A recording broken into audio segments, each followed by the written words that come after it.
Teman-teman yang dirahmati Allah Subhanahu wa taala, puji syukur kepada Allah kita malam ini bisa ngumpul lagi di sini belajar bareng walaupun suasananya mungkin tidak terlalu serius seperti di dalam kelas.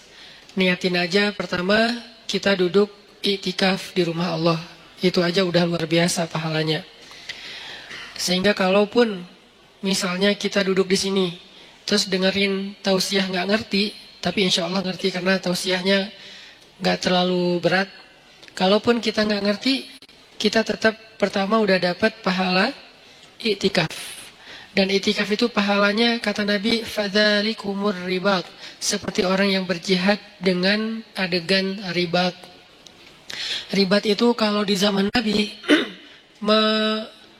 mengepung benteng musuh dengan waktu yang lama. Hari, minggu, bahkan kadang-kadang sampai 1 bulan. Kalau sekarang di Palestina, pasukan perjuangan pembebasan Palestina yang dikenal dengan nama Hamas, mereka ribat di terowongan-terowongan menunggu tentara Israel lewat, itu bisa berbulan-bulan sampai 1 tahun. Itu namanya ribat. Jadi berdiam diri sambil ngepung benteng musuh. Nah, itu salah satu adegan paling membosankan dalam jihad. Kalau ketemu musuh langsung, itu jelas. Atau kalau misalnya serang-serangan itu jelas. Tapi kalau ini nungguin. Ngapain kok ditungguin? Kenapa dikepung? Karena salah satu strategi jihad di zaman itu adalah mengepung benteng supaya orang-orang di dalam benteng itu menyerah karena kehabisan stok makanan. Akhirnya mereka nyerah. Dan ini cara paling sedikit kerugian nyawa itu paling sedikit lewat ribat. Karena hampir tidak terjadi peperangan. Termasuk Nabi ketika terjadi perang Khandak atau perang Ahzab, itu kan menggali parit ya di sekeliling kota Madinah. Nah, musuh datang ngepung sehingga kaum muslimin nggak bisa keluar untuk mendapatkan logistik. Nah, dalam masa pengepungan itu Allah Subhanahu wa taala mendatangkan angin yang kencang dan dingin sehingga akhirnya pasukan Abu Sufyan atau pasukan orang kafir itu harus meninggalkan pos mereka dan terbukalah jalur akses logistik untuk kaum muslimin. Itu disebut dengan ribat. Dan orang yang melakukan ribat ini terkenal dengan sabarnya. Orang yang melakukan ribat terkenal ahli ibadahnya. Karena kalau mereka dalam kondisi ribat nganggur, apalagi main game, terus habis baterai, nggak bawa powerbank, kan susah ya. Nah, sehingga orang yang ribat itu dia nggak entertain. Entertain mereka itu ketika ribat apa? Tilawah. Entertain mereka ketika ribat apa? Salat. Karena sholat buat mereka itu entertain, hiburan kalau bahasa lebih sederhananya. Soalnya Nabi SAW pernah bersabda ketika mau sholat asar, Nabi bilang kepada Bilal, ya Bilal, arihna bis sholah. Wahai Bilal, istirahatkan kami dengan sholat. Jadi buat mereka sholat itu istirahat. Nah, ini namanya ribat. Yang mampu melakukan amal ini hanya orang-orang istimewa saja. Yang kekuatan sabarnya luar biasa. Dan ayat ribat itu ada di akhir surat Ali Imran. Ya ayyuhalladzina amanu sabiru wasabiru warabitu. Rabitu ribat. Ya ayyuhalladzina amanu sabiru wasabiru warabitu. Dia level ketiga. Wahai orang yang beriman, bersabarlah. Kita aja masih di level ini nih, belajar sabar. Wasabiru, kuatkan kesabaran. Maksudnya apa? Ini untuk level kedua yang ujiannya nggak habis-habis. Kalau bersabar itu ujian pertama. Misalnya ujian sebutlah sakit. Itu isbiru. Udah sakit, nggak punya duit. Wasabiru. Udah sakit, nggak punya duit, nggak ada yang perhatiin. Nah, ini nih wasabiru nih. Jadi bukan hanya isbiru. Jadi kalau ada teman kita sakit, isbir. Sabar ya gitu. Tapi kalau gue bukan cuma sakit fisik, tapi nah, kalau udah masuk ke dalam lebih ini lagi tuh, berarti udah wasabiru. Berkali-kali terus saja diuji dengan ujian yang bertubi-tubi. Udah sakit, tadi ditinggalin orang yang dia udah sempat kegeeran, atau diharkosin, ya harapan kosong gitu kan. Atau teman-temannya pada cuek sama dia, nggak ada yang peduli, keluarganya jauh, nggak punya uang, dan segala macam bentuk ujian. Kalau udah terkumpul atau beruntun datang ke dalam kehidupan seseorang, maka kalimatnya wasabiru. kuatkanlah kesabaran. Ini level kedua. Di atas level yang kayak gini, yang ujiannya bertubi-tubi, ternyata ada level warabitu, ribat. Berarti ribat itu lebih daripada sabar dan kuatkanlah kesabaran. Kayak Nabi Ayub itu sabar atau kuatkan kesabaran? Kenapa?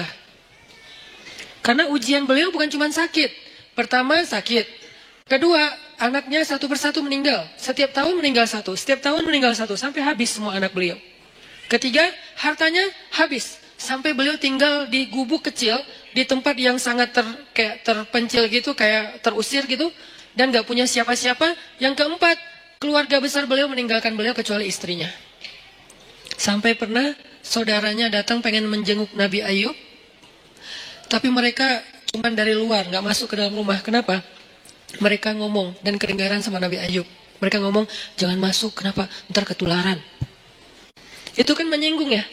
Kadang-kadang kayak kita kena cacar ya. Kita tahu cacar itu nular. Tapi kita gak rela ada orang ngomong kayak gitu depan kita kan. Jangan ke rumah dia lagi cacar, ntar kamu ketularan. Kan tersinggung kan? Walaupun itu gak ada yang salah. Dia gak ngegibah. Dia gak ngegibah sih.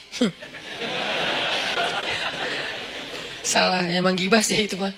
Karena definisi gibah sesuatu yang kau bicarakan benar, tapi orang yang mendengarnya nggak nyaman, itu gibah. Kebenaran yang kita bicarakan, tapi orang yang mendengar itu objeknya nggak nyaman, sedih minimal kalau nggak sakit hati itu gibah. Ya berarti gibah. Nah ini kan kita nggak mau.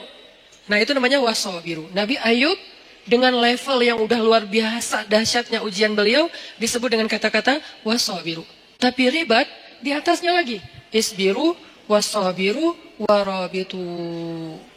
Sehingga orang yang itikaf di masjid, walaupun cuma dari maghrib ke isya, karena itu waktu itikaf paling pendek, intizarus shalah ba'da shalah, menunggu sholat setelah sholat itu yang paling gampang kan?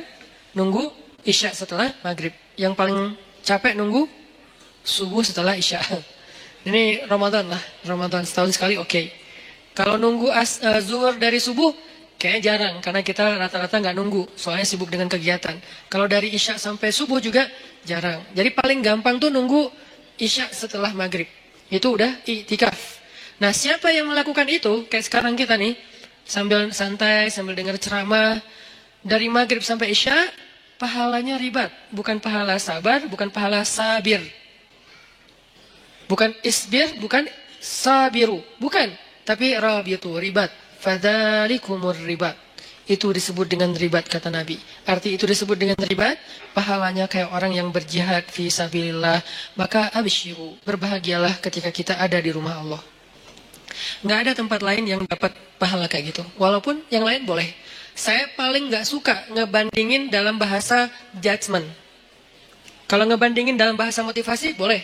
Contoh bahasa ngebandingin dengan bahasa judgment gimana? Di masjid berpahala, di yang lain itu dosa. Nah ini nih judgment. Kalau memotivasi, di masjid berpahala, yang lain juga nggak apa-apa. Karena kan area mubah dalam Islam itu luas banget kan.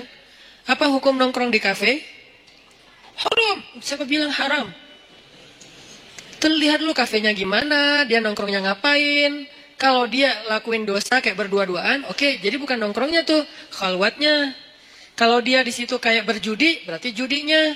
Kalau dia di situ misalnya kayak menggibah, berarti kumpulan gibahnya, perkataan yang sia-sianya. Tapi kalau dia nongkrong sekedar istirahat sebentar, sekarang namanya kafe, dulu namanya warung kopi. Kenapa di warung kopi boleh, di kafe nggak boleh? Lagi-lagi kayak kemarin. Kenapa bergaul boleh, gaul nggak boleh? Ya, kita terjebak dalam diksi. Warung kopi boleh, kafe nggak boleh. Padahal sama aja, cuma istilahnya beda. Tapi kan banyak kafe yang aneh-aneh. Allah alam, di Bandung sih banyak yang nggak aneh.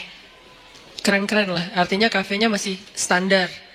Jadi saya nggak mau menjudge bahwa yang selain di masjid sia-sia, yang selain di masjid dosa, yang selain di masjid ahli neraka. Ya nggak gitu juga kali ya. Tapi di masjid terbaik. Itu udah pasti. Nggak boleh diragukan dan nggak boleh diperdebatkan. Kenapa? Karena sebentar aja di masjid pahalanya udah kayak jihad. Ada gitu tempat kayak gitu di luar? Ada. Di tempat orang sakit. Siapa yang datang ke rumah sakit atau ke rumah orang yang sakit, maka dia seperti berjalan di antara taman-taman surga.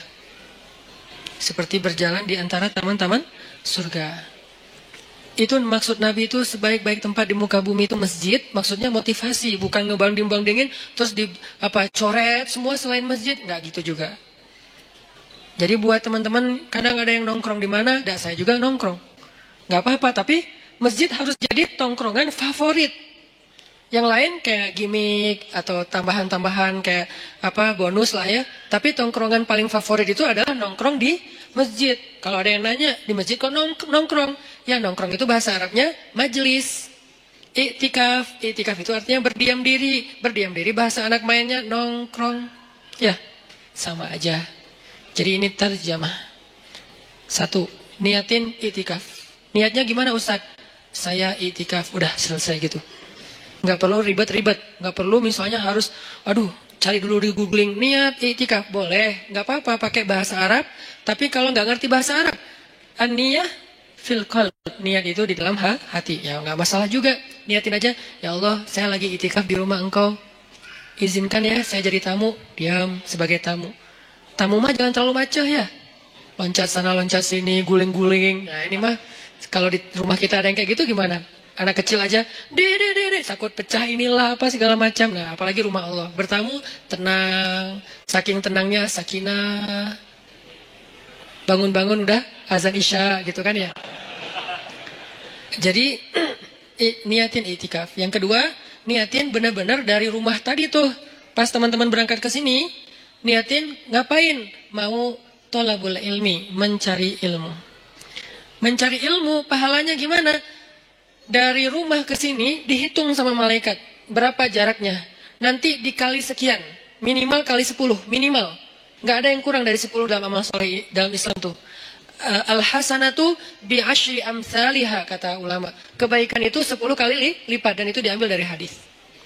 Minimal 10, maksimal bighairi hisab. Nggak ada batas. Itu maksimal. Sehingga kalau kita niatin datang ke sini pengen cari ilmu, selain tadi i'tikaf, nongkrong di rumah Allah, karena rumah terbaik itu rumah Allah. Saya senang aja, demen banget nongkrong di rumah Allah, nyaman gitu, dapat rahmat dari Allah. Nah, itu udah keren. Satu lagi, cari ilmu.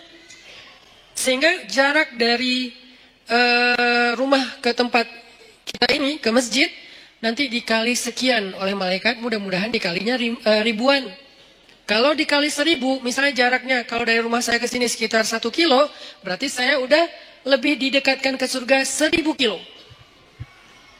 Jadi saya motong jalan ke surga 1000 kilo. Dari mana hitungannya Ustaz? Dari hisab. Dari padang mahsyar. Orang lain jalan 1000 kilo, itu berapa lama? Jalan kaki 1000 kilo teh. 1000 kilo dari sini mana? Sini Surabaya itu 700 kilo. Sini Surabaya balik ke Semarang. Nggak ada kerjaan. Dari sini ke Surabaya saya karena nggak tahu kalau Bali berapa ya. Dari sini ke Surabaya balik lagi ke Semarang kurang lebih lah ya 1000 kilo. Itu kira-kira kalau jalan kaki berapa lama? 2 minggu? Gimana kalau jalan kaki? Capek. 2 minggu ya. Berarti sekali kita mencari ilmu, Allah menghemat jarak kita ke surga daripada mahsyar itu 2 minggu minimal. 2 minggu. Sehingga kalau misalnya kita dawam seminggu sekali kita cari ilmu dikali sekian ribu, berarti insya Allah sudah lebih cepat masuk surga 1 tahun, 2 tahun, 3 tahun, 100 tahun. Itu kalau dikali 1000. Sedangkan Allah Maha Rahman, wa rahmati wasi'at. Rahmat Allah itu luas sehingga bisa aja bighairi hisab, dikalinya bisa lebih dari 1000. Ini thalabul ilmi. Dan orang yang mencari ilmu itu dinaungi oleh malaikat. Tapi kalau lagi naik motor mencari ilmu jangan lihat ke langit. Malaikat mana ya? Gak usah. Karena pasti ada malaikat lagi naungin kita. Naungin itu gimana?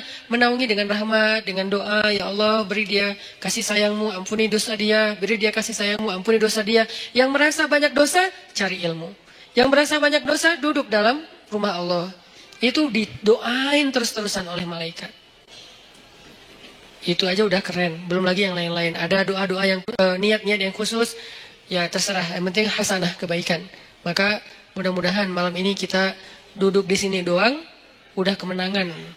Kata Allah, ulaika ala hudam mir rabbihim wa ulaika humul muflihun.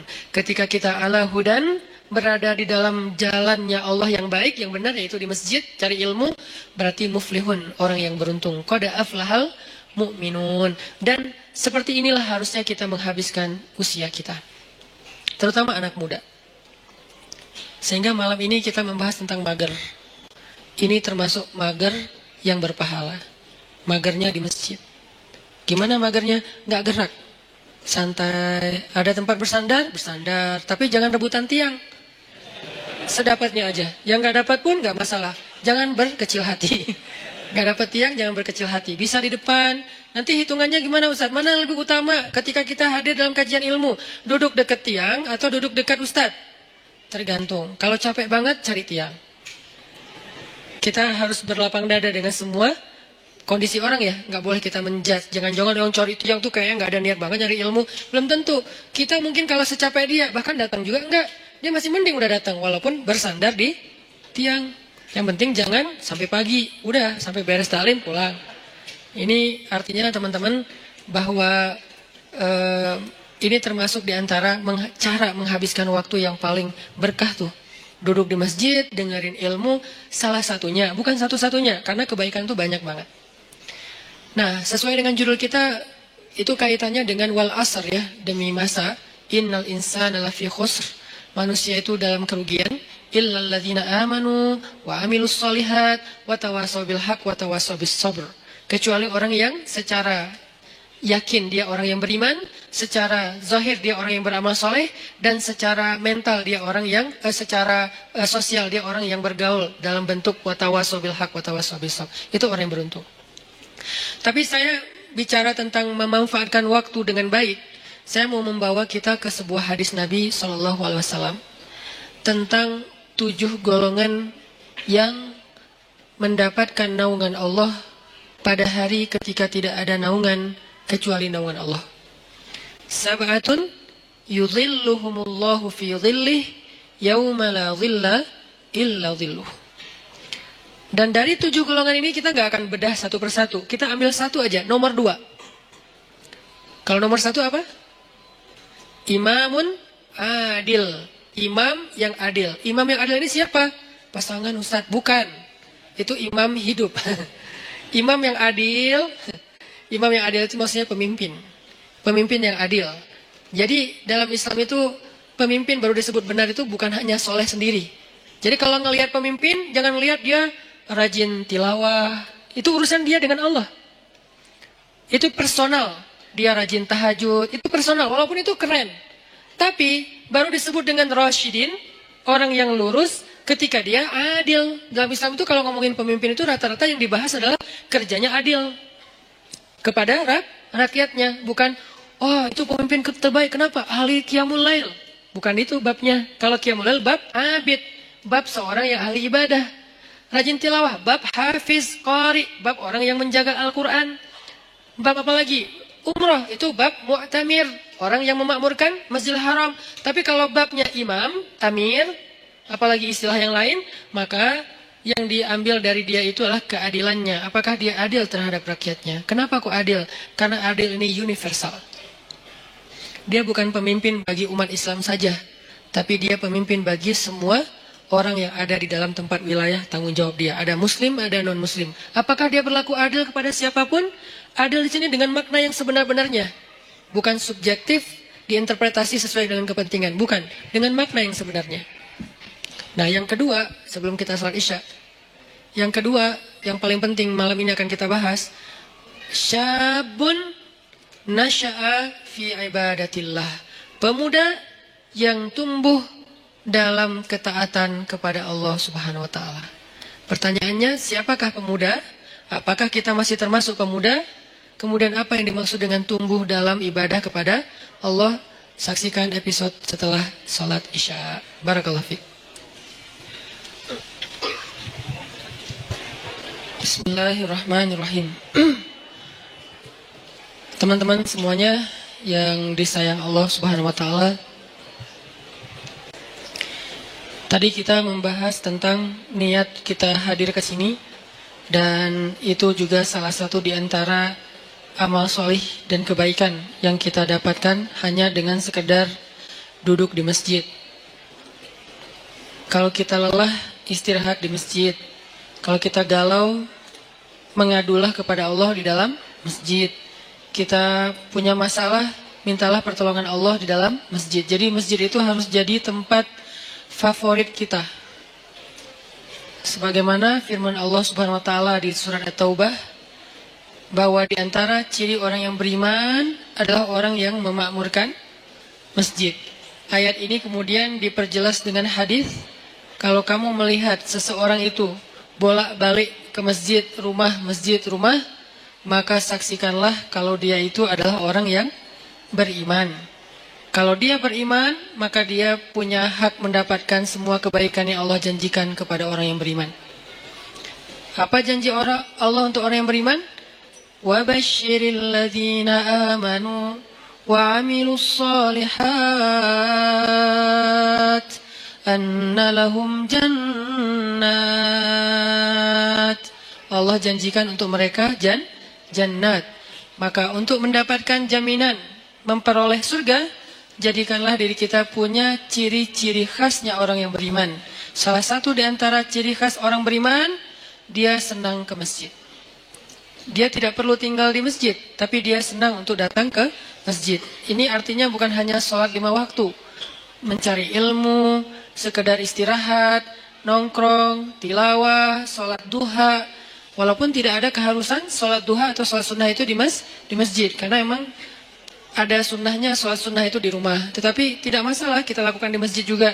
Nanti di rumah ada bagian sholat sunnah yang lain. Nah, berkaitan dengan judul kita mager pada malam ini, saya pengen ngangkat hadis tentang 7 golongan yang mendapatkan naungan Allah di padang mahsyar. Hari ketika nggak ada lagi naungan, arti nggak ada naungan, kita nggak akan nemu pohon di sana. Karena dalam konteks literasi Islam, yang disebut dengan naungan itu nomor 1 itu pohon. Kita nggak akan nemu pohon di padang mahsyar. Karena semua areanya satu bumi yang ukurannya 1000 kali lebih besar daripada bumi tempat kita tinggal sekarang, dan namanya tetap bumi mahsyar namanya. Kalau di akhir surat Ibrahim Allah nyebutnya yauma tubaddalul ardu ghairal ardi was samawat. Hari ketika bumi yang lama sudah berganti dengan bumi yang baru. Earth yang lama berganti dengan earth yang baru. Earth yang baru itu disebut dengan ardul mahsyar. Kita nyebutnya padang mahsyar. Dalam teks Arab disebutnya ardul mahsyar. Terjemahan yang lebih tepatnya bumi mahsyar, planet mahsyar.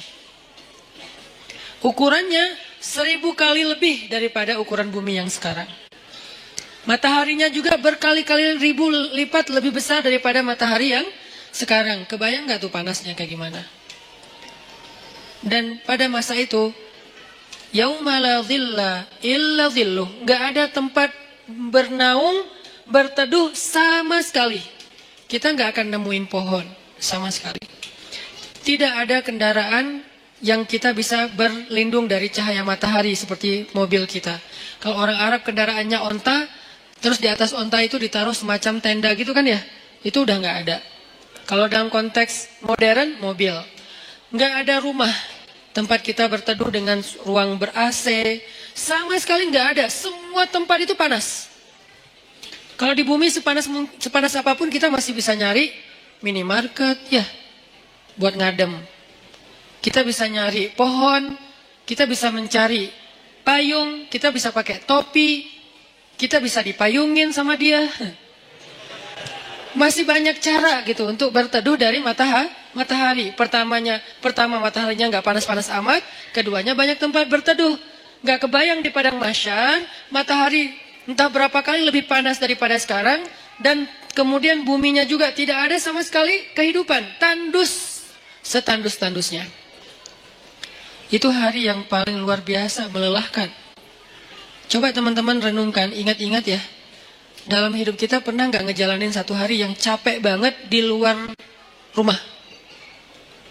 Capek banget di luar rumah. Kalau buat saya pengalaman kayak gitu tuh terjadi pas lagi haji, hari Jumat, haji besar.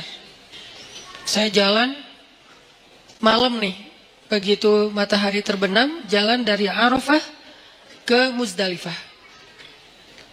Jalan ke Muzdalifah, sampai di Muzdalifah itu jalan padahal cepat sebetulnya, dekat, tapi karena crowded banget, akhirnya macetnya bukan oleh kendaraan, macet oleh manusia. Kalau di Indonesia, Bandung, Jakarta kita sering macet kendaraan, ini macetnya tuh manusia. Sampai berhenti, tapi manusia. Coba, kalau berhenti kendaraan masih mending, bisa pakai motor, bisa jalan kaki lebih cepat naik mobil daripada naik mobil. Ini orang, tapi macet, berhenti. Sampai di Muzdalifah itu udah tengah malam. Padahal kalau normalnya paling juga sejam. Sampai Muzdalifah, tengah malam. Muzdalifah langsung tepar di atas tanah, istirahat sebentar, karena emang ada sunnahnya bermalam di Muzdalifah, tapi kita nggak mungkin bermalam penuh, karena ngejar, karena macet, jadi kita kondisional. Istirahat sejam 2 jam di atas tanah, tidur, bangun tidur, milihin kerikil untuk lontar jamarat, jalan lagi ke Mina. Sampai di Mina udah subuh. Subuh lontar jamarat. Lontar jamarat, beres lontar jamarat, langsung pulang ke Mekah, dan itu semua jalan kaki. Pulang ke Mekah buat tawaf ifadah. Nah itu sampai di Mekah itu udah menjelang zuhur. Tawaf gak usah jalan, berhenti aja, berdiri aja gitu. Itu kita tawaf sendiri, dibawa oleh arus. Jadi tawafnya gini, 7 putaran, gitu aja, muter. Karena ke bawah arus, saking padatnya manusia. Lalu beres tawaf yang kayak gitu kondisinya, udah jalan dari kemarin maghrib sampai siang nih jalan terus, tidur baru 2 jam itu juga gak jelas. Kemudian balik lagi ke Mina, karena harus masuk Mina sebelum matahari terbenam. Kalau masuk pas matahari udah terbenam, nanti kena denda. Akhirnya kita ngejar balik lagi ke Mina. Perjalanan sekitar 3 jam lebih. Itu adalah hari yang paling melelahkan dalam hidup saya di luar rumah. Dan padang mahsyar, kalau dibandingkan dengan itu tuh bukan kerikil lagi, lebih kecil dari kerikil kepayahannya. Gak ada apa-apanya. Padang mahsyar lebih dahsyat dari itu.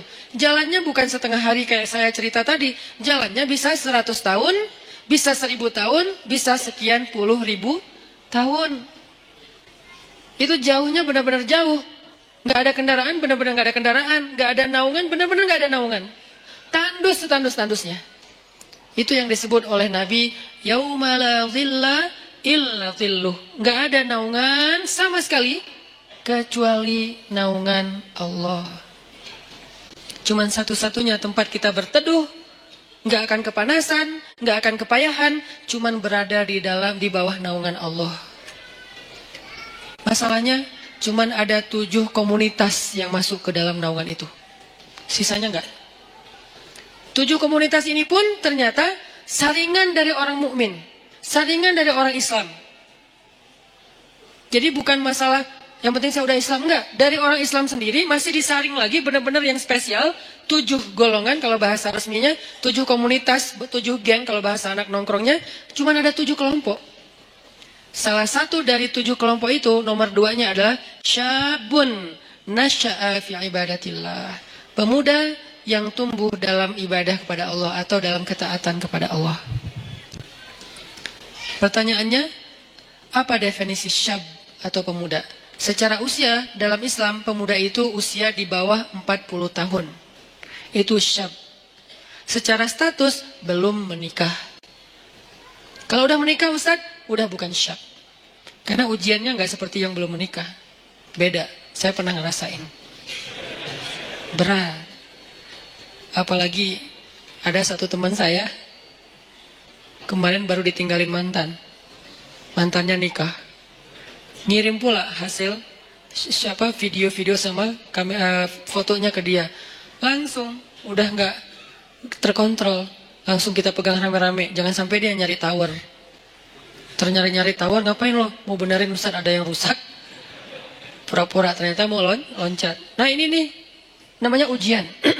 Ujian ketika kita belum menikah, ujian di usia muda di bawah 40 tahun. Kalau belum menikah tapi udah di atas 40 tahun, beda lagi.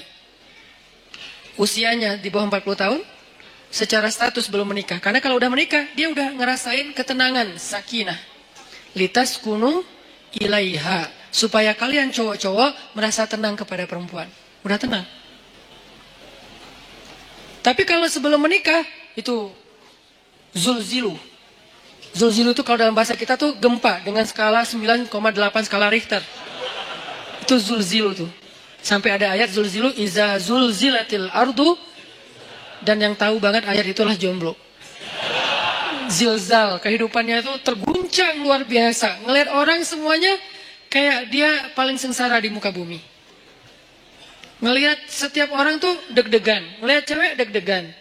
Dan apalagi ngelihat ceweknya kerat kayak gini gitu ya. Baru masuk di depan mall, aduh saya kok deg-degan ya. Zulzilu, guncangannya tuh luar biasa. Kalau yang udah sakinah, santai. Karena di sebelahnya ada istri. Kalau nggak ada istri, deg-degan juga. Gitu.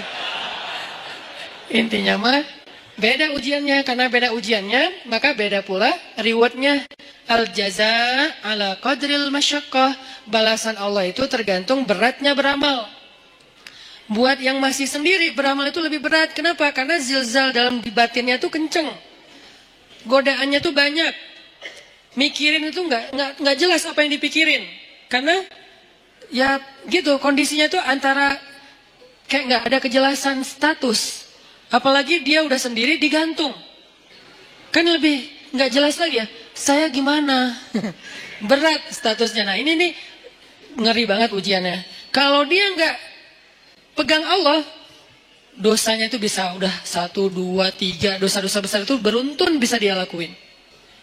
Udahlah kayak gitu, nggak tahu harus melampiaskan kepada yang halal, dia tinggal di antara kelompok masyarakat yang tidak terjaga, yang penuh fitnah, tinggal di kos-kosan, kos-kosannya campur cewek cowok, dan di situ itu anak-anak yang mungkin belum semuanya pada paham agama atau taat beragama, sehingga biasa aja ngobrol, keluar dari kamar itu pakai daster biasa.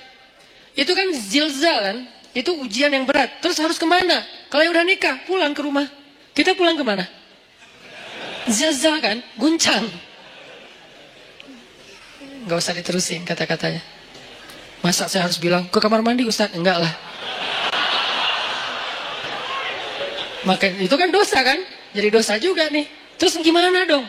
Kita harus ngapain Ustaz? Nah disitulah ujiannya. Sehingga kalau dalam kondisi kayak gitu, dia bisa istiqomah, dia bisa tetap taat kepada Allah, itu dia istimewa banget. Lebih istimewa daripada yang udah nikah. Makanya buat yang udah nikah, udah mungkin kesempatannya bukan di nomor 2, di nomor 1, nomor 3, 4, sampai 7 kan. Tapi yang nomor 2 udah lewat. Karena dia nggak dapat lagi ujian seberat syab, anak muda. Ujiannya udah nggak kayak mereka. Saya pernah dengar 2 anak muda sama-sama lagi ngobrolin tentang perasaan. Itu nggak ada yang dengar, dua-duanya ngomong dan curhat. Lo masih mending gua, ya itu mah nggak ada apa-apanya gua, terus aja masih sama-sama curhat. Saking zilzalnya tuh luar biasa. Dan saya senyum-senyum aja. Ustaz kok diam aja sih? Sakinah. Beda kita, beda nasib. Malah saya panas-panasin, saya telepon istri saya. Yang gimana, apa segala macam. Wah Ustaz mas sengaja, telepon lagi sekali lagi. Kok 2 kali Ustaz? Ya gitu deh pokoknya. Wah makin zilzal mereka. Sampai ini kenapa Ustaz kita lagi gempa ya? Ini nih ujian anak muda.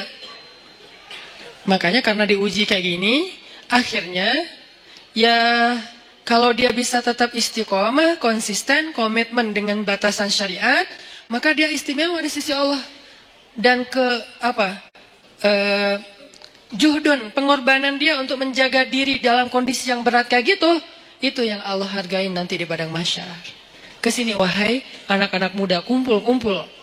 Yang mengikuti jejak Yahya alaihissalam, yang mengikuti jejak Maryam radhiyallahu anha. Karena mereka 2 simbol, satu lagi Yusuf alaihissalam.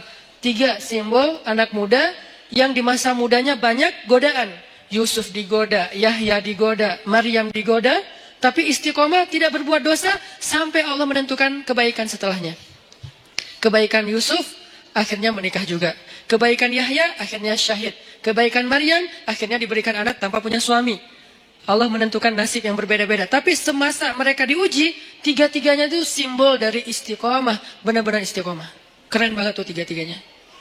Maryam saking istiqomah, hampir gak kenal cowok dalam hidupnya. Hampir gak kenal cowok dalam hidupnya. Yusuf saking istiqomah, itu digoda sama cewek di dalam ruangan. Dan ceweknya itu bukan cewek biasa. Bukan hasil editan pas ketemu kok beda. Enggak. Ini cewek benar-benar cantik. Enggak diedit, emang benar-benar cantik. Dan insya Allah semua ada di sini. Daripada mereka tiba-tiba pulang satu persatu ntar ya, kok sepi di atas, sebel sama Ustadz ya. Ini cewek benar-benar cantik. Cantiknya itu diakui. Jadi kayak Miss Mesir lah. Bertahun-tahun dia dapat piala Miss Universe malah, bukan Miss Mesir lagi. Itu cantiknya cantik beneran. Sampai direkam kecantikannya di dalam banyak riwayat. Dan dia udah nutup pintu, manggil Yusuf ke kamar, beresin kamar kotor. Datang aja Yusuf dengan polosnya, bawa kemoceng bersih-bersih. Pas sudah masuk kamar, ditutup pintunya dari dalam, dikunci. Ceweknya datang ke Yusuf, itu cewek ditaksirin, dikecengin semua orang cowok-cowok yang ada di Mesir. Semua berandai-andai seandainya saya jadi suaminya, Yusuf sekarang ada di dalam kamar berdua sama cewek itu. Yusuf juga bukan cowok biasa. Semua cewek se-Mesir juga, seandainya saya istri Yusuf, Jadi dua nih selebgram Mesir. Maksudnya semua orang tertarik kepada mereka, saking keren-kerenah. Cowoknya keren, ceweknya keren lah. Dua-duanya keren lah.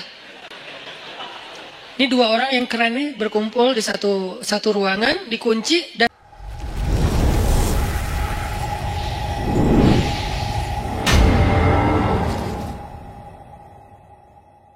ceweknya tuh rawadat itu ngegodain. Gimana Ustaz? Gak usah diimajinasikan.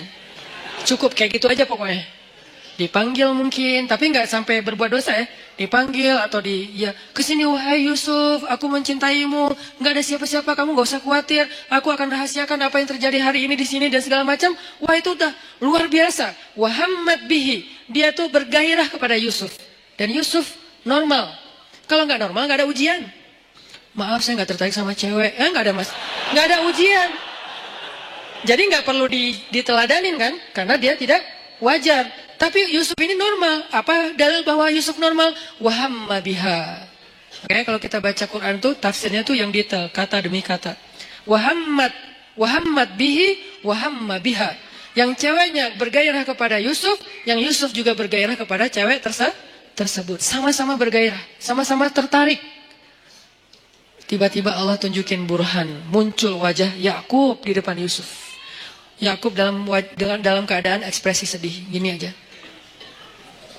Gitu ekspresi Yakub. Sedih banget Yusuf sampai kayak gini. Jangan sampai ayah bakal kecewa banget kalau kamu sampai ngelakuin ini. Buat apa ilmu yang ayah ajarin selama ini? Buat apa pengorbanan ayah selama ini? Kamu lupa dengan semua nasihat ayah. Seolah-olah ya. Tapi dalam bentuk film yang kayak 3D banget. Dan itu ada di depan muka Yusuf, disebut dengan istilah burhan kalau dalam teks ayatnya. Burhan itu tampil wajah Yakub dengan wajah sedih. Langsung Yusuf lupa sama cewek itu, lari, ditarik dari belakang. Saking kencengnya narik, sampai sobek bajunya.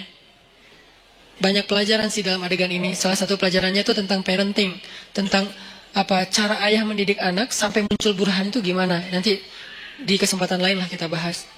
Saya dulu pernah ngisi satu materi tentang parenting. Saya cuma membahas burhan aja. Gimana caranya seorang ayah bisa ngedidik anak sampai kebayang wajah ayahnya itu ketika dia mau bikin dosa. Itu namanya udah sampai ke level burhan. Sehingga dia misalnya mau nyontek pas lagi ujian. Aduh kalau ketahuan sama ayah saya pasti dia kecewa banget. Bukan dimarahin, gak takut dimarahin. Tapi takut ngecewain. Pasti ayah kecewa banget gak jadi deh. Itu burhan tuh. Gimana sampai ayah bisa menampilkan imajinasi itu di benak anak. Kalau bukan dengan kasih sayang yang dalam banget. Gak bisa dengan paksaan. Harus dengan kasih sayang dalam. Dan Yusuf dan Yakub adalah simbol ayah yang kasih sayangnya luar biasa. Sampai bisa munculin burhan. Tapi yang kita bahas adalah ujiannya Yusuf. Selamat. Ini nih baru disebut dengan syabun nasya'a fi ibadatillah. Tumbuhnya itu dalam keadaan taat kepada Allah. Dan ukuran taatnya apa Ustaz? Ukuran taatnya adalah tinggalkan dosa. Kalau bahasa di bio saya, sedikit dosa. Kok pakai kata sedikit nggak punya dosa Ustaz? Nggak boleh kita bilang nggak punya dosa. Arti sedikit dosa itu adalah dosanya yang tinggal yang kecil-kecil aja. Yang besar tinggalin. Yang kecil kenapa kok masih ada? Karena nggak sengaja, lupa. Itu kan ada pasti sisa ya. Nggak mungkin nggak. Kalau kita bilang nggak punya dosa, namanya kultus diri sendiri. Kata Allah, la tuzakku anfusakum huwa a'lamu bimanittaqo. Janganlah kalian menganggap diri kalian suci. Nggak boleh. Makanya saya bilang banyak main, banyak manfaat, banyak pahala. sedikit dosa. Itu pakai hasil renungan. Jadi bukan kok sedikit dosa. Harusnya kan nggak punya dosa. Nggak bisa. Cuma Nabi SAW yang nggak punya dosa. Sisanya sampai Abu Bakar juga punya dosa. Cuman dosa beliau sudah diampuni oleh Allah. Karena solehnya luar biasa. Kalau kita, sebagian udah diampuni, sebagian lain mungkin belum. Karena belum bertaubat benar-benar dengan nasuha. Tapi usahain tinggalkan dosa. Kita cukup ninggalin dosa aja. Itu tuh udah jadi syabun nasya'a fi ibadatillah. Kalau ibadah Ustaz, ibadah yang wajib itu udah pasti. Karena kalau kita ninggalin yang wajib berarti dosa kan? Gimana dengan ibadah sunnah? Tahajud, puasa sunnah, tilawah, itu bonus. Jangan sampai kita mendahulukan yang sunnah atas yang wajib dan melakukan yang haram. Itu udah salah rumusnya. Ada orang tahajud rajin, tapi dia nggak bisa jaga lisan. Ada orang tahajud rajin, tapi dia nggak bisa jaga pandangan. Yang disebut dengan syabun nasya'a fi ibadatillah dalam konteks hadis tadi, dia usahain sedikit mungkin dosanya, tinggalin dosa. Terutama dosa-dosa yang berhubungan dengan godaan di masa muda. Kalau teman-teman bisa istiqomah dalam urusan ini, urusan perasaan, urusan pergaulan yang paling berat, urusan entertain yang berlebihan, karena entertain itu ada yang masih wajar, ada juga yang berlebihan. Urusan apa lagi? Dosa-dosa maksiat seperti minum, kemudian pakai drugs dan seterusnya, atau mungkin the new drugs itu pornografi dan seterusnya. Ini bisa ditinggalkan. Udah sampai kapan Ustaz batasannya? Antara dua batasannya. Batasan status berarti menikah, batasan usia berarti 40 tahun. Kalau udah lewat 40 tahun, insya Allah ujiannya nggak seberat di bawah 40 tahun. Kalau kita bisa jaga diri di masa itu, pergaulan, perasaan gimana Ustaz? Jangan terlalu mudah jatuh hati kalau belum halal. Ustaz itu kan nggak disengaja, jangan diikutin. Kadang-kadang dia emang gak disengaja, munculnya itu dari setan. Yuwaswisu fi sudurinas. Ih, cantik ya. Udah jangan diterusin, jangan dibahas. Begitu kita sekali klik, udah kita dibahas, maka itu jadi sebuah episode. Jadi episode yang panjang. Dan endingnya air mata dan penyesalan. Biasanya. Jangan dibahas. Ustaz bahas, kan ini nasihat. Saya gak lagi ngebahas bab-bab yang detail gitu. Karena saya ini ngomong based on pengalaman ya. Karena semua kita pernah merasakan masa-masa muda yang gejolak tadi, zilzalnya, guncangannya kenceng banget. Itu tuh kalau ada kayak gitu jangan diterusin. Jangan berpikir ada orang yang dia nggak punya pacar berarti dia nggak normal. Enggak, dia normal. Cuman dia nggak menerusin. Emang dia nggak pernah kepikiran kayak apa tertarik dengan seseorang? Tertarik kalau dia normal. Cuman nggak diterusin, nggak mau dibahas, nggak mau diingat-ingat. Caranya dia menyibukkan dirinya dengan hal-hal yang positif. Bisa proyek sosial, bisa juga spiritual. Proyek sosialnya bantu orang, bikin proyek-proyek yang sifatnya healthcare kayak atau kemanusiaan kayak atau apalah, atau proyek yang sifatnya spiritual ya kayak ke masjid, iktikaf, tilawah, mumpung masih muda, ya udah gua ikut program hafal Quran. Itu menyibukkan diri biar nggak sempat kepikiran yang kayak gitu-gitu. Kan kalau udah ngafal Quran, habis semua tuh energi pikiran kita buat ngafalin Quran. Ya udah, paksain aja diri kita datang ke sebuah lembaga penghafal Quran yang udah kayaknya mungkin paling nyaman, ada banyak. Mungkin kalau di Pemuda Hijrah ada teras tahfiz gitu ya. Datang, siapa yang daftar? Saya sungguh-sungguh pengen daftar. Udah bisa baca Quran belum? Ya udah, mulai dari baca Quran dulu. Ya udah, saya daftar tahsin, belajar tahsin. Sibukkan. Udah sibuk kayak gitu nggak sempat kepikiran lain. Kalau masih kepikiran berarti kurang sibuk. Kalau masih kepikiran berarti kurang sibuk. Cari lagi sampai sibuk. Sampai nggak sempat mikir. Itu baru namanya nasya'a, tumbuh. Jadi kalau kita bedah kata demi kata, syabun artinya tadi udah jelas pemuda. Sekarang nasya'a itu tumbuh. Artinya tumbuh itu menghabiskan waktu. Arti tumbuh menghabiskan waktu, menghabiskan usia, menghabiskan harinya. Berarti daily activity-nya apa? Daily life-nya itu apa? Kita sibukin daily life kita dengan semua yang membuat kita nggak sempat mikirin dosa. Gimana caranya? Pilih dari 3 kesibukan secara value-nya. 1, menyibukkan diri dengan yang wajib. Gimana menyibukkan diri dengan yang wajib Ustaz? Sholat 5 waktu, biar sibuk ke masjid. Kalau nggak ke masjid kan nggak terlalu sibuk ya. Tinggal wudhu, sholat di tempat kita berada. Jadi kan nggak terlalu sibuk kan. Tapi kalau biar sibuk, takes time, dan lumayan effortnya lebih, wudhu ke masjid. Terus sampai di masjid, insya Allah auranya beda tuh. Ketimbang kita di tempat kita doang. Ini saya nggak ngomongin hukum, saya ngomongin motivasinya, fadlnya. keutamaannya. Apa? Ditasji kalau dalam bahasa Arabnya. Ditasji kepada kebaikan. Sibukkan. Nasya'a itu menyibukkan diri dengan sesuatu yang membuat pertumbuhannya itu semuanya, atau enggak semuanya pun, mayoritasnya positif. Daily life kita tuh mau diapain? Yang wajib, ibadah misalnya. Yang wajib, orang tua misalnya, berbakti sama orang tua. Itu udah lumayan tuh ngambil waktu kita. Jadwalin. Kalau misalnya kita ngerantau, telepon, WA. Jadwalin kalau kita dekat sama orang tua tuh, datang ke orang tua, ada waktu bersama dengan orang tua, ngapain gitu. Keluarga, kalau dengan orang tua plus dengan adik kakak atau apa. Pokoknya keluarga ini silaturahim kan. Kalau bahasa lebih ini lagi, silaturahim, jalin, sibukkan dengan yang wajib. Ustadz, yang wajib udah sholat 5 waktu, telepon orang tua, tilawah sehari minimal 2 lembar, minimal itu wajib. Di atas itu sunnah, sejuz normalnya, idealnya sejuz, minimal 2 lembar lah sehari. Udah Ustadz, masih banyak waktu kosong, yang sunnah.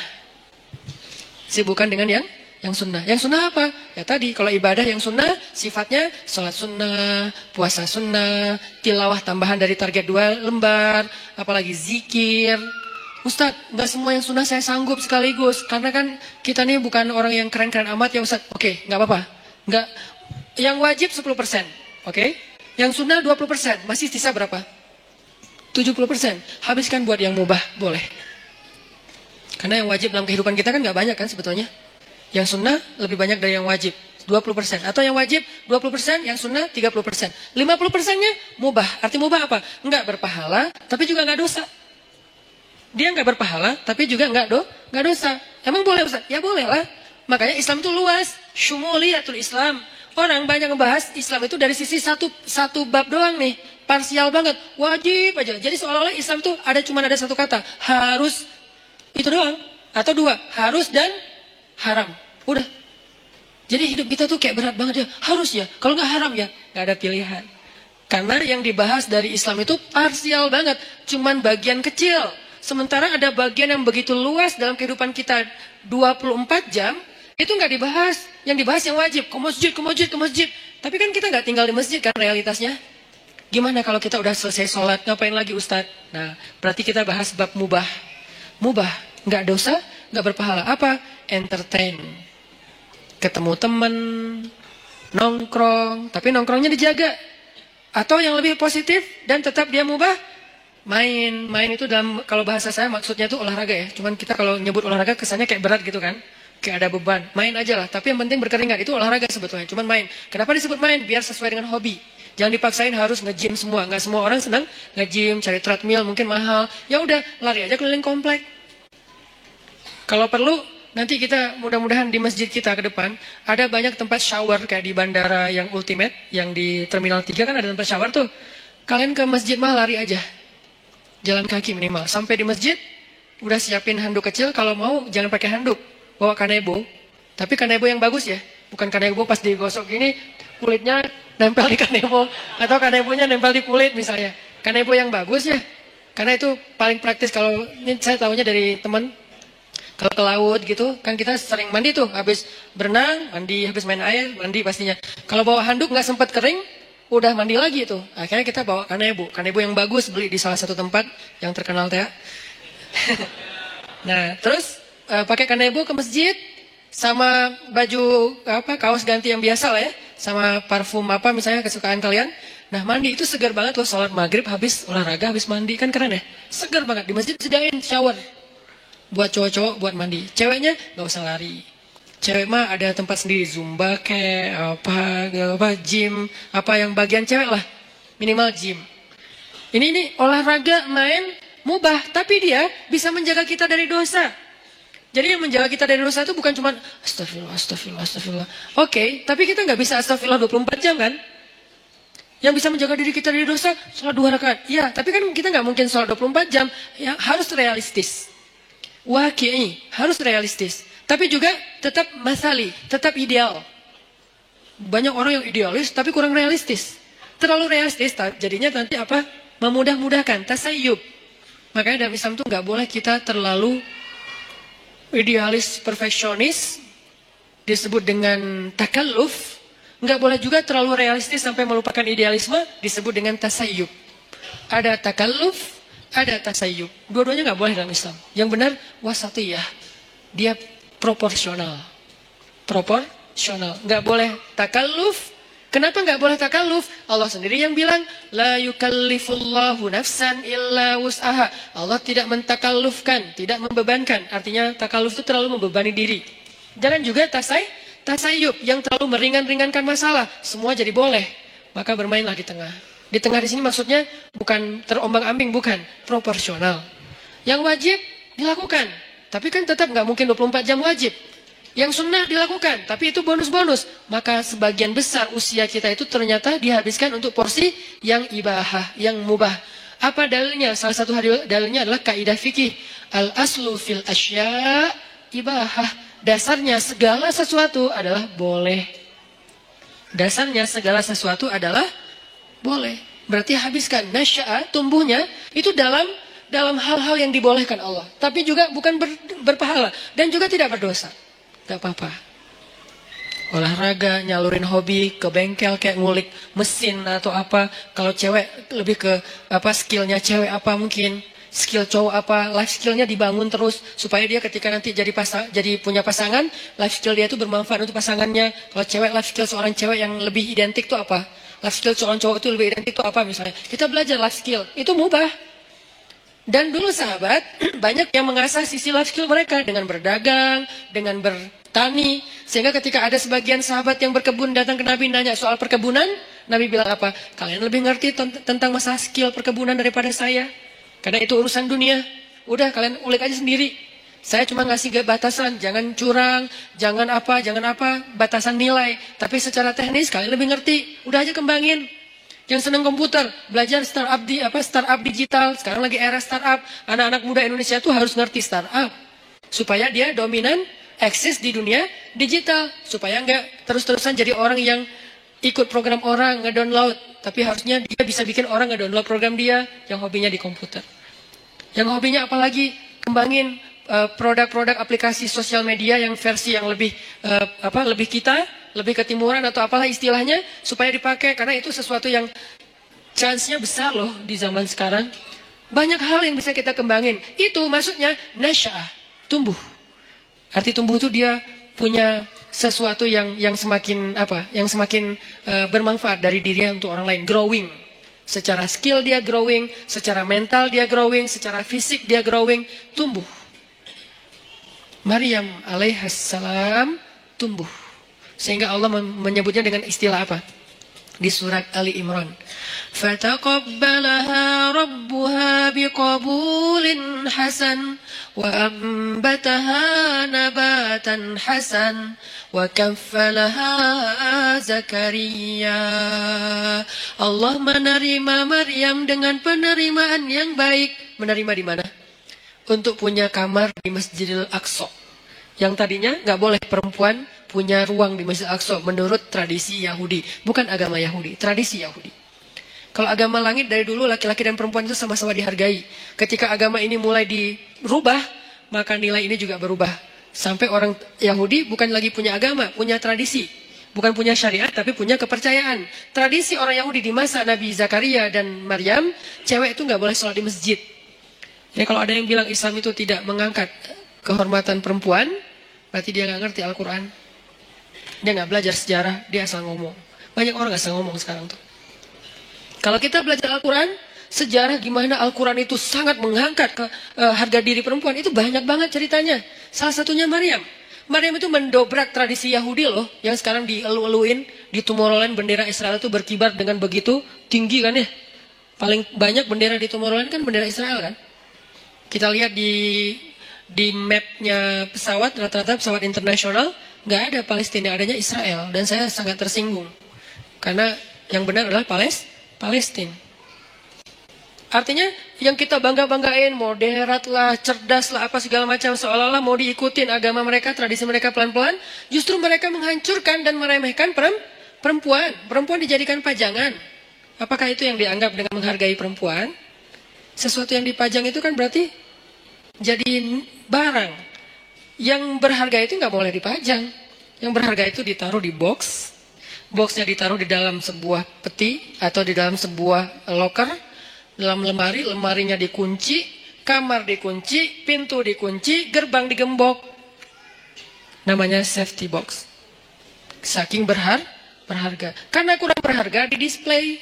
Siapa aja boleh nyentuh, siapa aja boleh lihat, siapa aja boleh bolak-balik, taruh lagi, datang lagi yang baru, bolak-balik naruh lagi. Kenapa? Kurang berharga. Sekarang kalau kayak gitu, kira-kira siapa yang lebih menghargai perempuan? Yang menjaganya dengan menutupnya, dengan menjaga batasan, jangan terlalu banyak bergaul ke semua laki-laki, kecuali yang ada urusan-urusan yang penting saja. Atau yang buka-bukaan, display di banyak produk, di banyak event, di banyak festival. Mana yang lebih menghargai perempuan? Kalau mau dilihat dari sisi realitasnya. Baca nanti sejarah Maryam. Maryam tuh mendobrak tradisi Yahudi. Yang tadinya perempuan ditolak di masjid. Masjid Al-Aqsa. Ditolak. Datang Maryam dibawa oleh Zakaria. Ramai tuh di antara rabi-rabi Yahudi. Orang-orang pemuka agama Yahudi debat.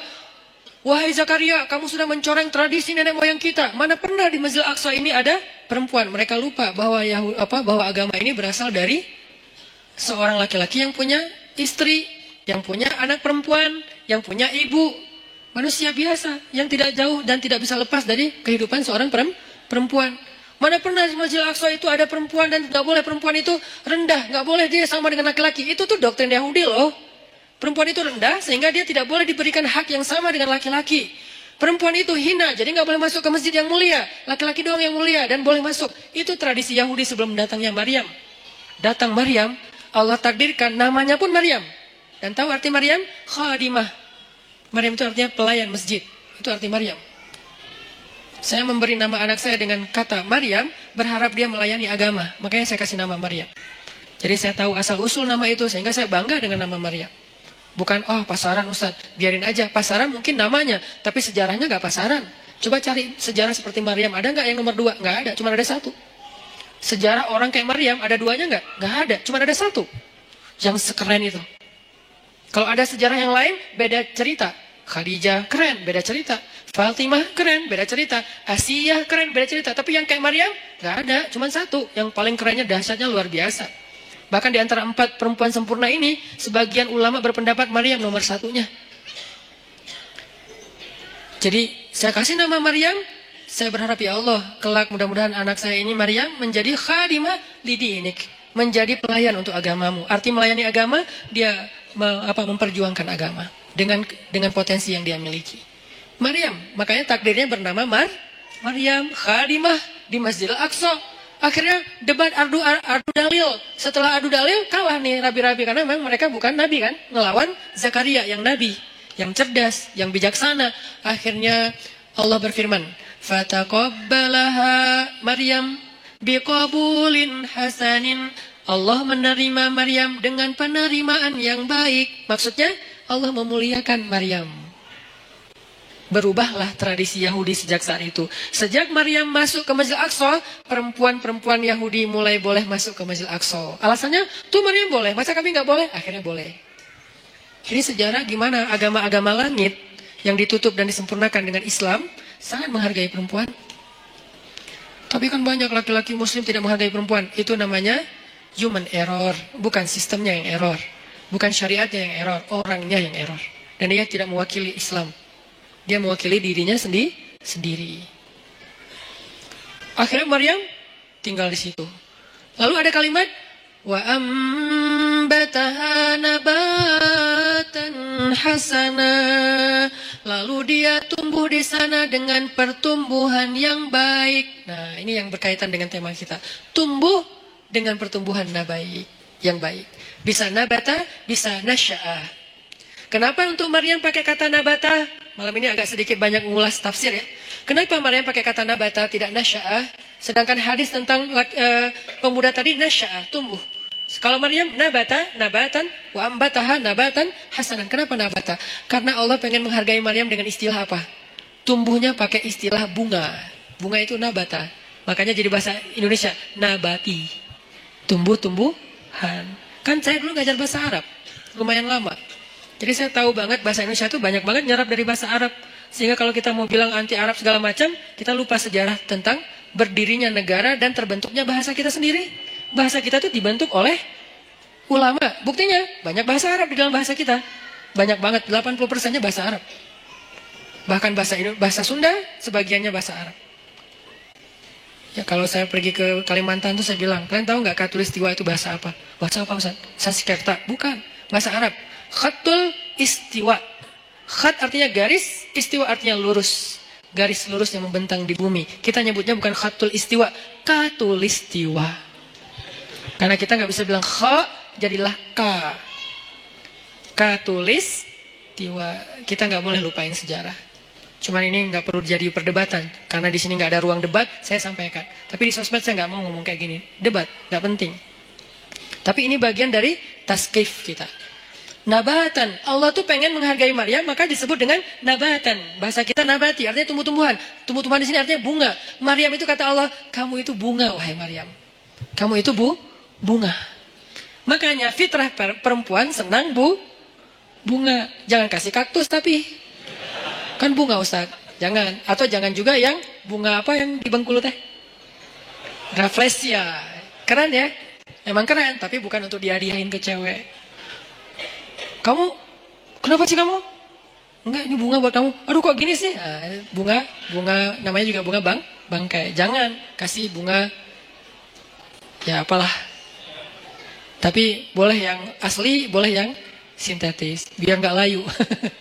Ini buat kamu, kok yang kayak gini sih? Kan ini gak asli. Biar gak layu, seperti cinta aku. Oh ya, cinta aku gak ori, tapi dia gak layu-layu. Apaan sih, gak jelas. Jadi maksud Allah pakai kata nabatan, menurut tafsir, Allah tuh menghargai Maryam. Makanya pakai bahasa, Maryam itu kayak bunga, tumbuh dengan mekar, dengan baik. Itu Maryam. Tapi korelasinya dengan pembahasan kita, Maryam itu tumbuh. Dan tumbuhnya dalam bi'ah solihah namanya. Apa arti bi'ah solihah? Lingkungan yang baik. Berarti pelajaran kedua tentang tumbuh yang bisa nanti dapat naungan di padang mahsyar, biar kita termasuk orang yang gak mager adalah cobalah cari bi'ah solihah, carilah lingkungan yang baik.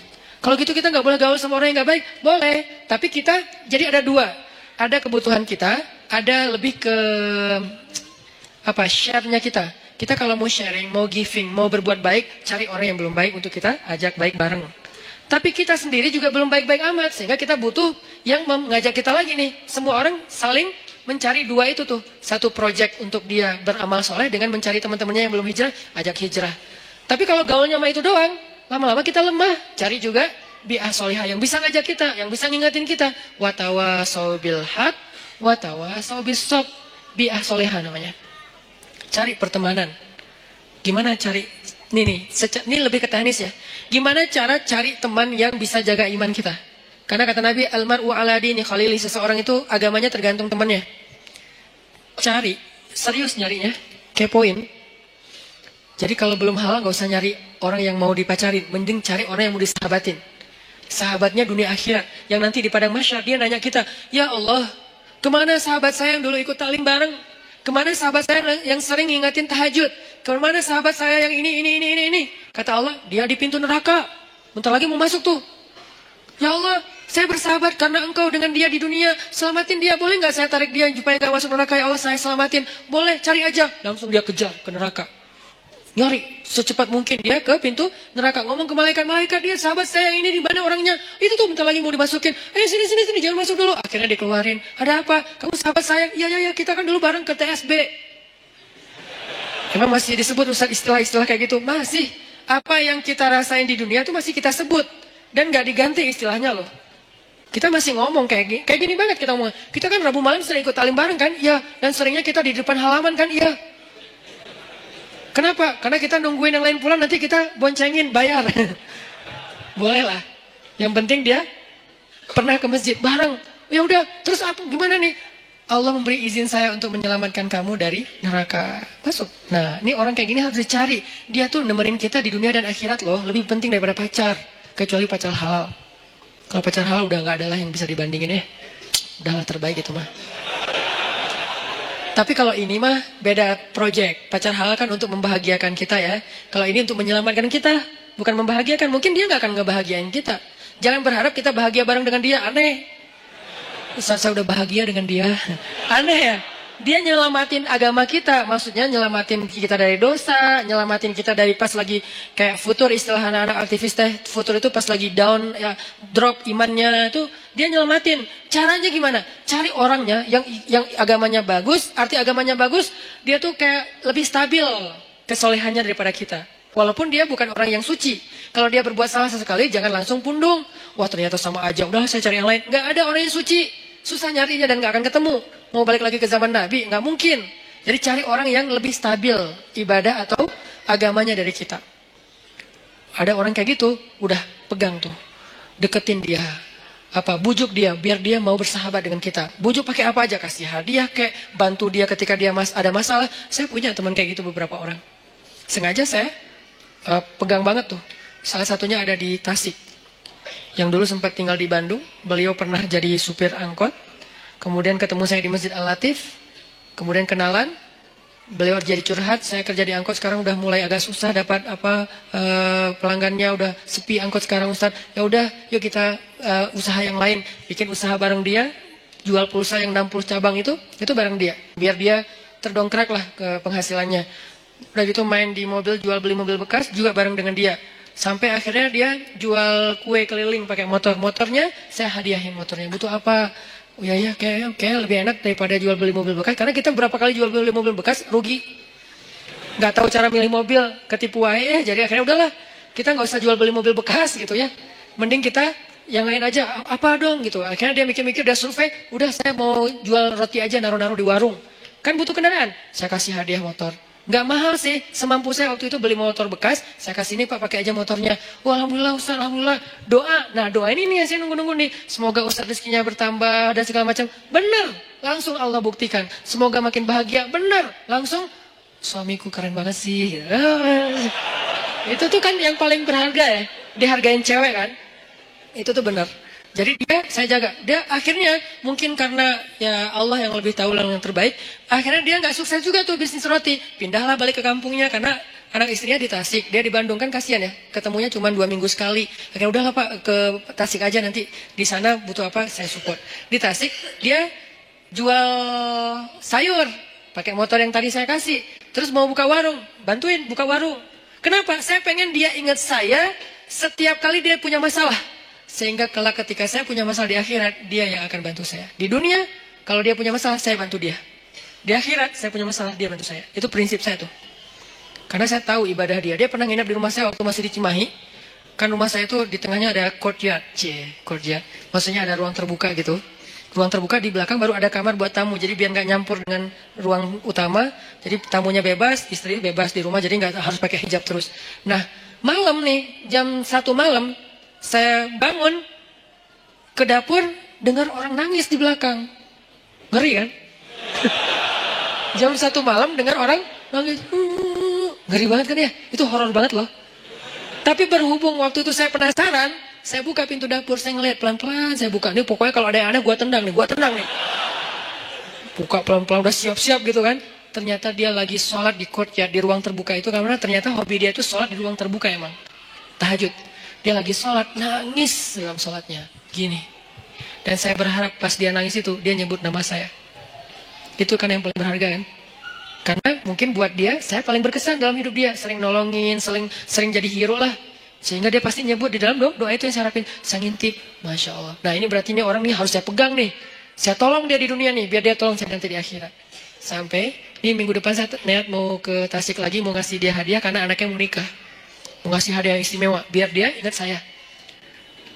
Nanti pas di padang mahsyar saya berharap, ya Allah, itu usaha di mana? Itu tuh masih nggak jelas tuh. Siapa tahu mungkin nasib saya nggak jelas, Allah alam, tapi mudah-mudahan nggak sih ya. Tapi kan kita nggak tahu ya, nggak boleh terlalu kegeeran juga kan. Oh saya kan ustadz, udah nggak butuh lah yang gitu-gitu. Siapa bilang? Emang ustadz udah paling suci? Teman-teman aja nggak tahu aib kita karena Allah menutupi aib. Jadi tetap aja nggak boleh kegeeran, tapi juga jangan putus asa main di tengah tadi. Jangan kegeeran sok soleh, jangan putus asa merasa nggak ada apa-apanya di tengah. Berjuang untuk lebih soleh, tapi wajilat wa qulubuhum wajilah, hati mereka tetap khawatir, tetap takut. Nah saya berharap minimal saya ada garansi nih. Begitu saya agak-agak ada rada-rada aneh-aneh nih di pada masyarakat, dia ngomong ke Allah, ya Allah. Dulu saya motor dikasih sama dia. Warung saya disupport sama dia.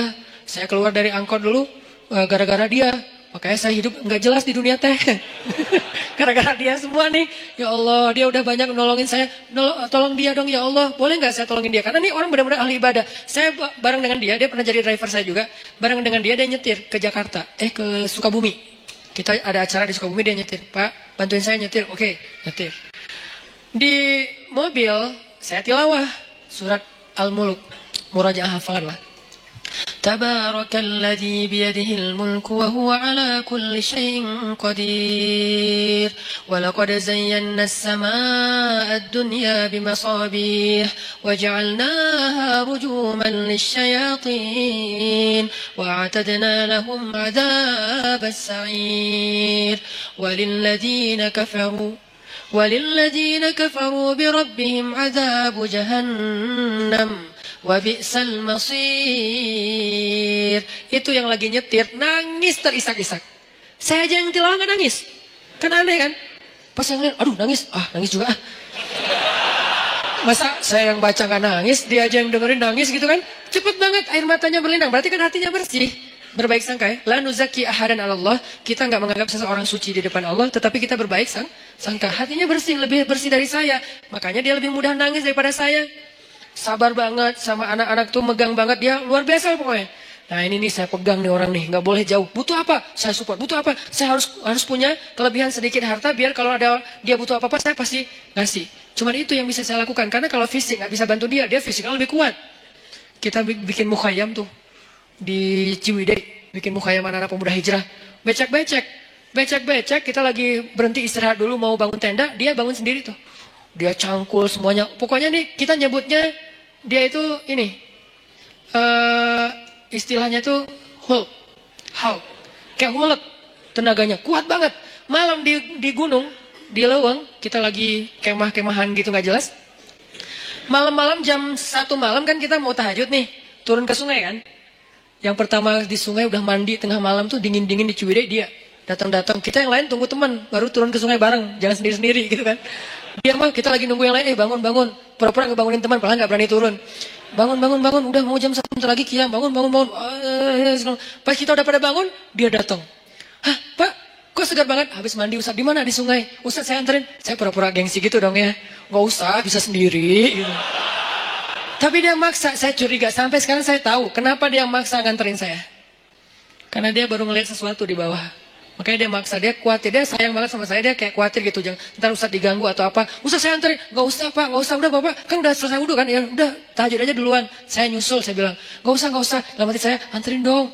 Ngeri nih, kan itu tengah hutan, siapa tahu ada yang lewat putih-putih. Ayat kursi saya hilang, tiba-tiba hafalan saya apa ya, udah hafal lupa gitu kan. Aduh ngeri banget gini, Pak Ustaz saya anterin, gak usah. Anterin, akhirnya maksa dia duluan. Dia pas saya wudhu di bawah di sungai itu dia kayak was-was banget. Saya perhatiin kok dia was-was gini ya. Terus pas kita udah naik, yang lain pada datangnya rame-rame. Jadi dia udah rame tuh. Besok-besoknya saya tanya. Dia bilang udah nggak apa-apa Ustaz, nggak apa-apa. Tapi saya yakin sampai sekarang dia pasti ada sesuatu. Makanya dia maksa banget. Nggak pernah dia ekspresinya kayak gitu. Karena saya kenal dekat sama dia. Tapi dia nggak pernah sekuatir itu sama saya. Ini bukan nakut-nakutin ya. Tapi emang menakutkan sih, ngeri. Jadi maksudnya teman-teman intinya adalah itu tuh cara kita nyari bi'ah solihah 1, 2, 3. Kalau ada 40, targetnya 40. Kenapa 40 Ustaz? Hadis. Kalau seseorang meninggal dunia disolatkan oleh 40 orang solih, dijamin terbebas dari azab kubur, api neraka, pasti masuk surga. 40 dengan kualitas kayak dia itu nggak gampang loh nyarinya. Bukan 40 orang, 40 orang soleh. Yang solehnya secara zahir kita lihat. Dan kita nggak bisa ngelihat yang batinnya. 40 orang. Mulai dari 1, 2. Dan orang kayak gitu tuh jangan cuma kenal. Kalau cuma kenal, nanti di akhirnya juga cuma kenal. Kamu kenal? Kenal. Gitu doang. Sampai bersahabat, sampai dia sayang sama kita.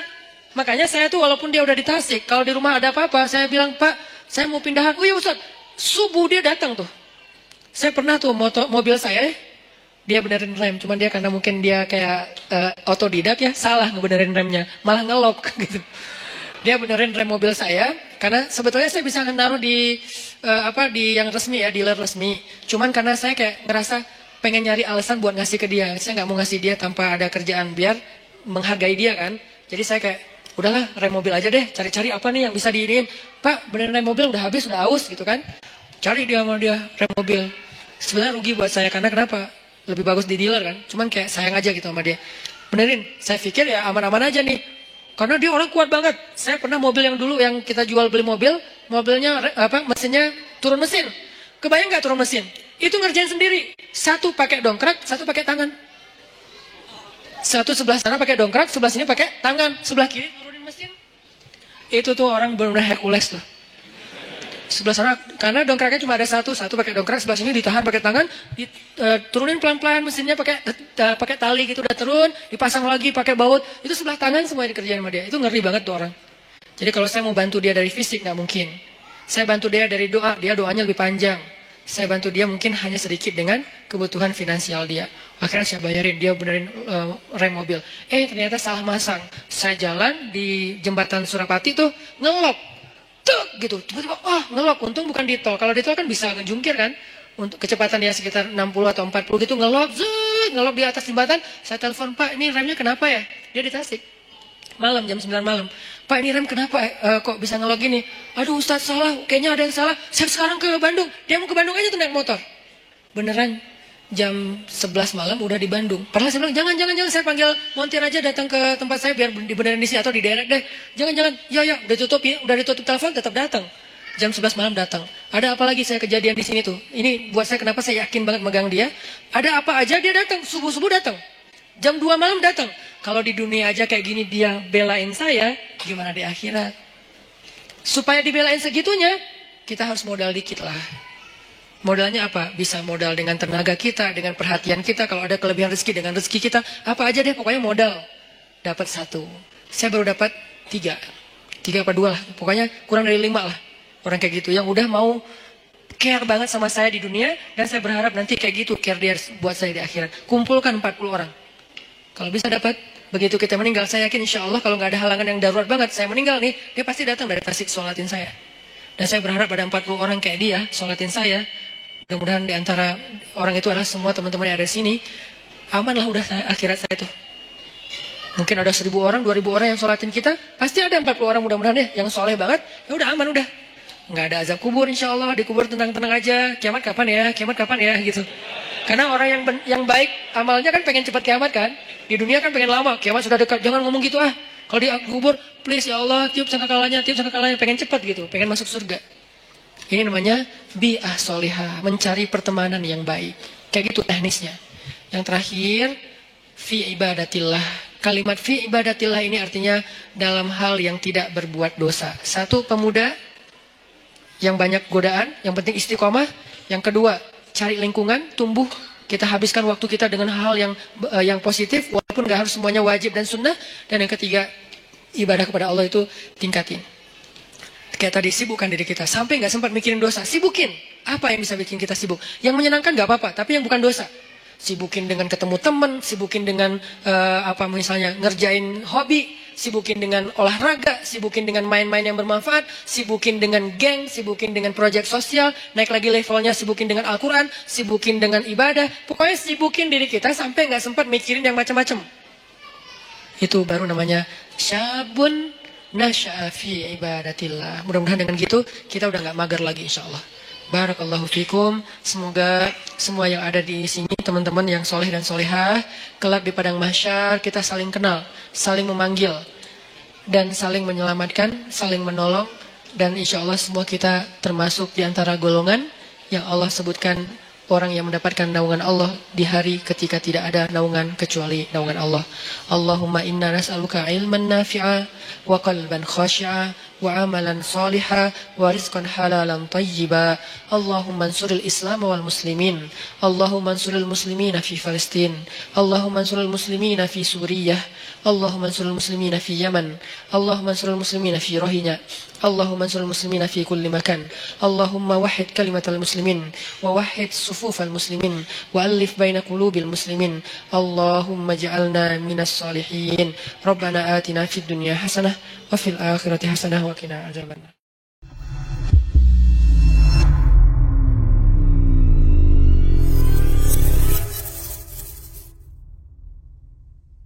Pada suatu malam yang penuh berkah, Ustaz Hanan Attaqi mengawali ceramah dengan menyampaikan rasa syukur kepada Allah karena kita bisa berkumpul di rumahnya, masjid, walaupun dalam suasana yang lebih santai daripada kelas formal. Meskipun suasana tidak seformal di kelas, ia mengingatkan kita bahwa setiap langkah menuju masjid dan setiap detik yang kita habiskan di dalamnya adalah pahala yang besar, sebanding dengan pahala orang yang berjihad. Menurut Ustaz Hanan, meski kita hanya duduk dan mendengarkan ceramah, kita sudah mendapat pahala iktikaf, sebuah amalan yang sangat mulia dalam Islam.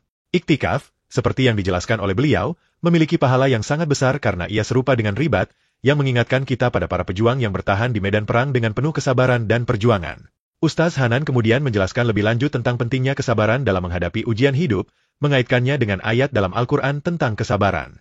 Dalam kisah Nabi Ayub, kesabaran beliau diuji dengan serangkaian musibah yang luar biasa, mulai dari sakit, kehilangan anak, hingga harta dan keluarga. Ustaz Hanan menyebutkan bahwa kesabaran Nabi Ayub bukan hanya soal menghadapi sakit fisik, tetapi juga bertahan menghadapi ujian hidup yang datang bertubi-tubi. Inilah yang disebut dengan level kesabaran yang lebih tinggi, yang lebih berat dan lebih mendalam, yang disebut dengan ribat. Ribat bukan hanya sekadar sabar dalam ujian, tetapi kesabaran yang teruji dalam keadaan yang sangat sulit dan penuh cobaan. Di akhir ceramah, Ustaz Hanan mengingatkan kita tentang betapa besar manfaat yang kita dapatkan ketika duduk dan mencari ilmu di masjid. Menurutnya, tempat terbaik di muka bumi adalah masjid, dan setiap detik yang kita habiskan di masjid untuk menuntut ilmu adalah investasi besar menuju surga. Beliau menceritakan bagaimana malaikat senantiasa menaungi orang-orang yang mencari ilmu, mendoakan mereka agar selalu diberi kasih sayang Allah dan diampuni dosa-dosanya. Bahkan, setiap langkah kita menuju masjid untuk menuntut ilmu dihitung sebagai amal saleh yang pahalanya dilipat gandakan. Begitulah, Ustaz Hanan mengajak kita untuk menjadikan masjid sebagai tempat favorit untuk berkumpul, berbagi ilmu, dan meraih pahala yang besar, agar hidup kita semakin diberkahi dan semakin dekat dengan jalan menuju surga.